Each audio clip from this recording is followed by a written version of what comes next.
Most people don't realize they are addicted, not to drugs, not to alcohol, not to money, but to something far quieter: validation, approval, recognition, being seen, being liked, being chosen. It doesn't come with withdrawal shakes or hospital visits. It comes with anxiety, overthinking, self-doubt, and a constant feeling that something about you is not enough. From the moment you wake up, validation already has its hands on you. You check your phone. Not because there's something important, but because someone might have noticed you. A message, a reply, a like, a view, a comment. And when there's nothing, your mood shifts. You tell yourself it doesn't matter, but your body reacts anyway. Your energy drops, your confidence shrinks, your mind starts asking quiet questions. Did I say something wrong? Did I post too much? Am I being ignored? Am I forgettable? This is how validation works. It doesn't scream, it whispers. And the most dangerous addictions are the ones that feel normal. Validation addiction begins early. As children, we learn very quickly what gets rewarded. Good grades get praise, obedience gets approval, silence gets acceptance, rebellion gets punishment. So we adapt. We become who we need to be loved. And slowly, we forget who we actually are. By the time you're an adult, validation no longer comes from parents. It comes from bosses, friends, partners, strangers on the internet. And the rules stay the same. Be agreeable, be impressive, be useful, be entertaining, be attractive. Don't be too loud, don't be too honest, don't be too emotional, don't be too different. Because difference risks rejection. And rejection feels like danger to a brain that was trained to survive through approval. This is why people stay in jobs they hate. Not because they can't leave, but because their identity is tied to being needed. They don't ask, "Is this job killing me?" They ask, "What will people think if I quit?" Validation keeps people trapped in relationships that drain them. They don't stay because they're happy.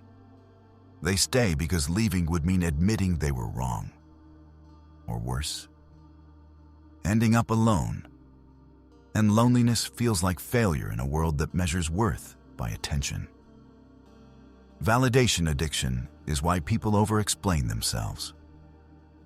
You don't owe explanations to everyone, but you give them anyway. Because silence feels like disapproval.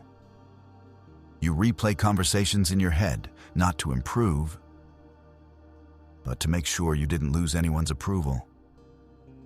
You apologize for things that weren't your fault. You soften truths so they're easier to accept. You hide parts of yourself that might be too much. Not because you're weak, but because validation trained you to fear abandonment. Social media didn't create this addiction. It perfected it.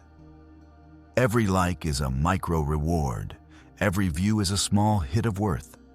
Every comment tells your nervous system you exist. And when a post performs well, you feel confident. When it doesn't, you question yourself. Same person, same value, different reaction. Yet your mind treats it like a verdict on your worth. This is dark psychology's cruelest trick. Making external reaction feel like internal truth. People say, "I don't care what people think," but their behavior says otherwise. They dress for approval. They speak for approval. They live for approval. And the scariest part? Validation addiction feels like motivation. You work harder, you try more, you push further, but not for growth, for applause. And applause fades fast. Which is why validation addicts are never satisfied. No amount of praise is enough. No recognition lasts. No compliment sticks. Because the source is external. And external sources are unstable. This addiction creates invisible fear. fear of being disliked, fear of being misunderstood, fear of being forgotten. So people perform. They become characters instead of humans. The funny one, the strong one, the successful one, the quiet one, the reliable one. And they protect that role at all costs, even if it costs their peace, even if it costs their truth. Validation addiction is why people struggle to say no. Saying no risks disappointment. Disappointment risks rejection. Rejection risks isolation. So you say yes, even when you're tired, even when you're overwhelmed, even when it hurts you. And every yes trains people to expect more. Until one day you realize you are exhausted, not from doing too much, but from being someone you're not. Validation addiction also hides behind being nice, not genuine kindness, but strategic kindness. Kindness used to avoid conflict, to gain approval, to be seen as good. And the dark truth? People who chase validation often resent the very people they're trying to please, because pleasing others while betraying yourself creates internal anger. You feel invisible, used, unappreciated. But you don't speak up, because validation taught you that being liked matters more than being respected. So where does this leave you? Here's the uncomfortable part. Validation is not evil. It's human. We are social creatures. Connection matters. The problem is not wanting validation. The problem is needing it to function, needing it to decide your worth, needing it to feel safe, needing it to exist confidently. That's when it becomes an addiction. And like any addiction, it slowly takes control. So let's talk about do's and don'ts, not as rules, but as survival tools. Don't build your identity on reactions. Reactions are delayed reflections of other people's insecurities, moods, and attention spans. Do build your identity on values, what you stand for when no one is watching. Don't chase applause for things that drain you. If something only feels good when others praise it, it's not aligned. It's rented confidence. Do get comfortable with being misunderstood. Growth always looks strange to people who benefit from your silence. Don't explain yourself to people committed to misunderstanding you. Explanations don't change minds that profit from your doubt. Do notice how your body reacts to validation. If praise makes you anxious instead of calm, you're outsourcing your worth. Don't confuse attention with connection. Attention is cheap.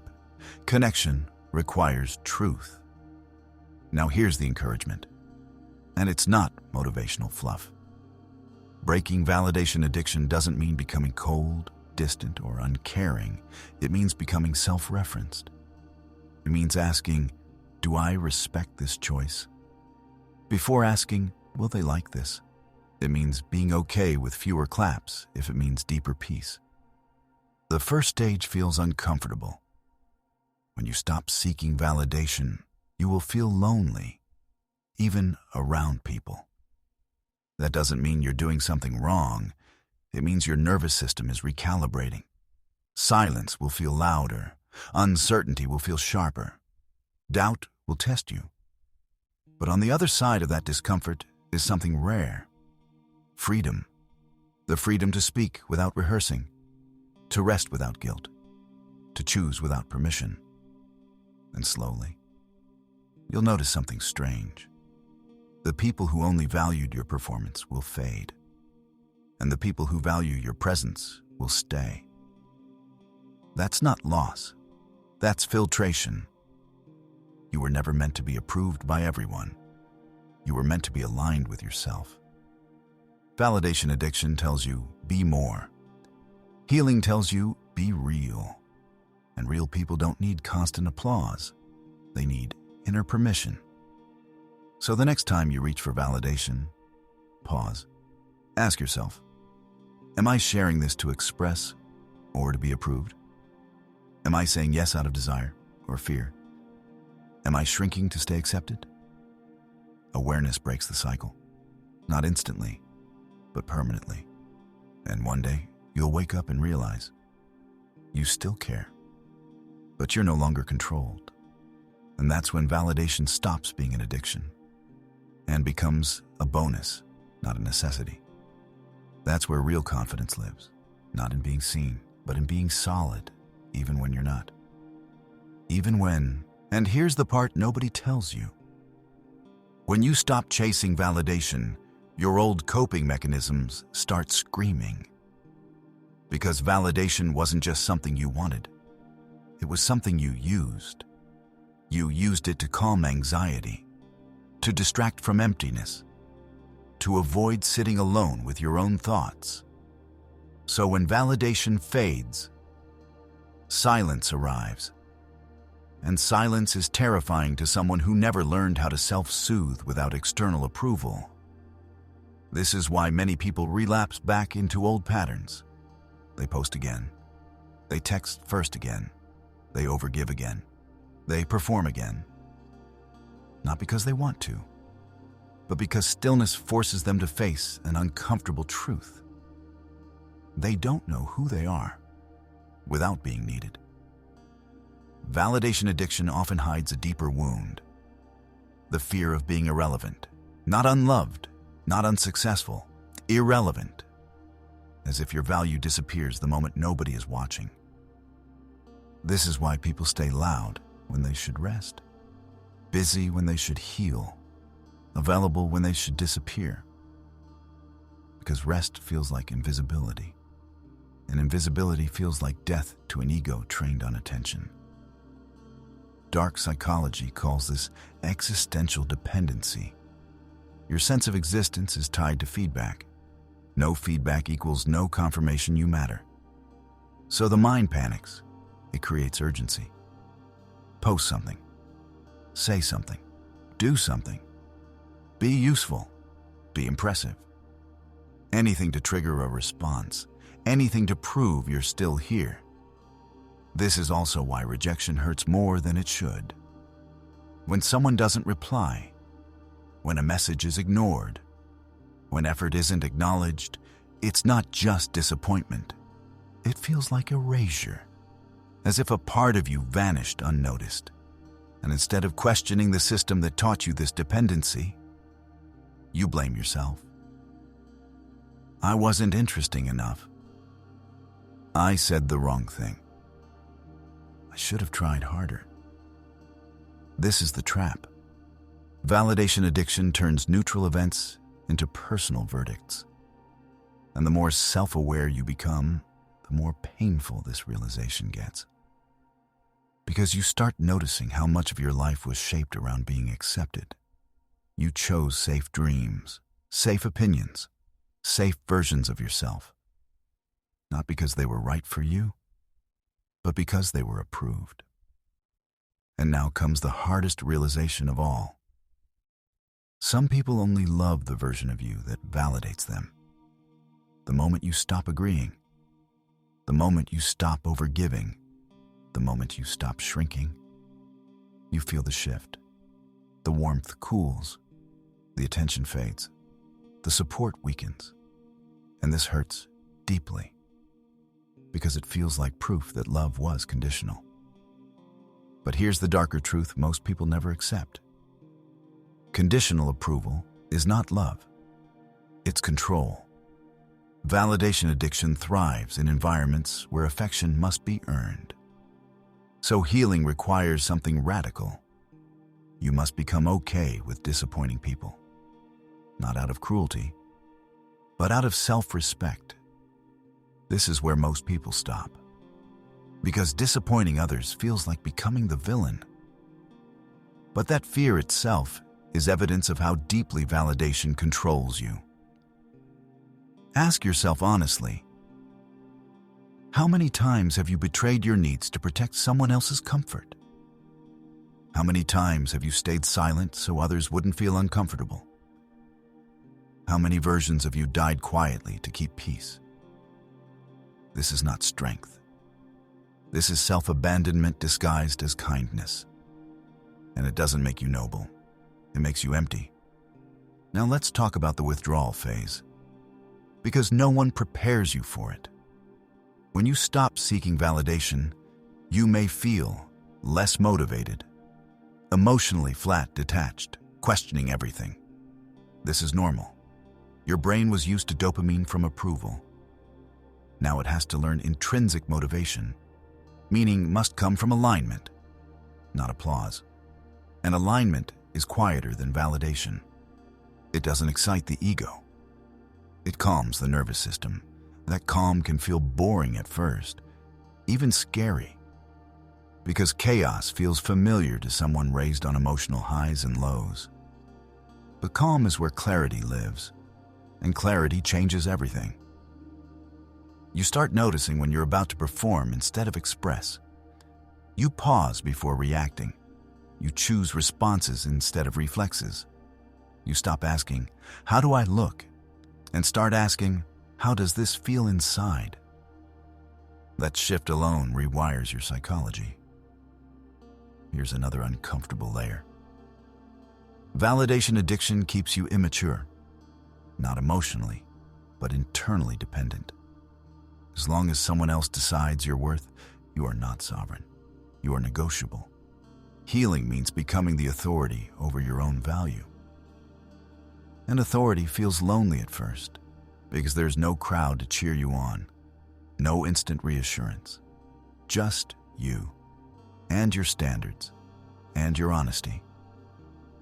This is why truly confident people often appear calm, reserved, even distant, not because they don't care, but because they no longer bleed for attention.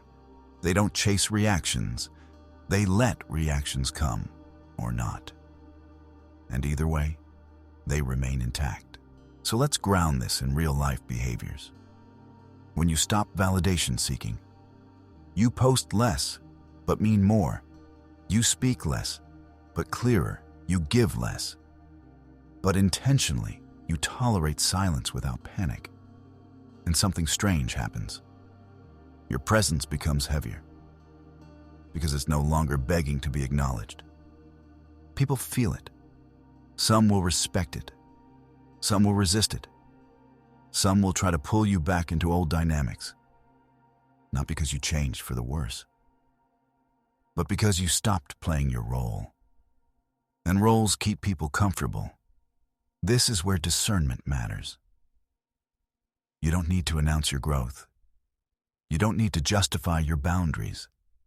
Silence becomes your statement. Consistency becomes your proof. And the final encouragement, the kind most people won't tell you. You will never fully escape the desire for validation. And that's okay. The goal isn't to kill the need. The goal is to own it instead of obey it. To notice it without feeding it. To feel it without acting on it. To choose alignment over approval, again and again. That's mastery. Validation addiction says, "Tell me I'm enough." Healing says, "I decide when I'm enough." And that decision, made daily, quietly, without witnesses, is the most powerful psychological shift a human can make. Because once you stop living for validation, you start living with intention. And intention doesn't need permission.